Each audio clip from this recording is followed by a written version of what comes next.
ሰላም ነው ቤቢ? ደህና። ምን ነው ብቻህን? ቤተሰቦች የሉም እንደዚህ አካባቢ? የሉም፣ ብቻዬን ነኝ። ጥሩ ነው። ከረሜላ ትፈልጋለህ? አዎ፣ የት አለ? ና ግባ።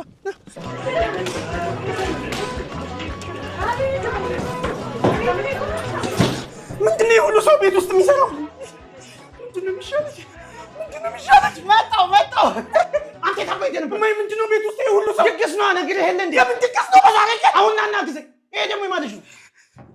የጓደኛዬ ልጅ ነው። ወይ ሲያስጠላ! ና አሁን። እሺ መጣሁ።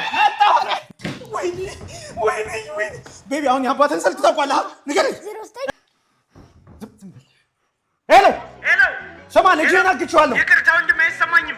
ሰምተሃል? እባክህ ይሰማል። ጫጫታ ውስጥ ወጣ ብላ አዋራኝ። ሄሎ፣ አሁን ይሰማል? ልጅህን ሄሎ፣ ምንድን ነው የሚለኝ እንዴ? ጎረምሳው ሰላም ነው? እንዴት ነህ? በእናትህ እንዴ፣ አንተ ቤት አስቀምጫ እንደ መጣሁ። አይ እሱ ዝም ብሎ እኮ የተውከኛለህ። ና አሁን ወደዚህ። እሺ፣ የዘመኑ ልጆች ከባድ ናቸው። እንዴት እንደመጣ ሰላም ነው? እሺ፣ ወይኔ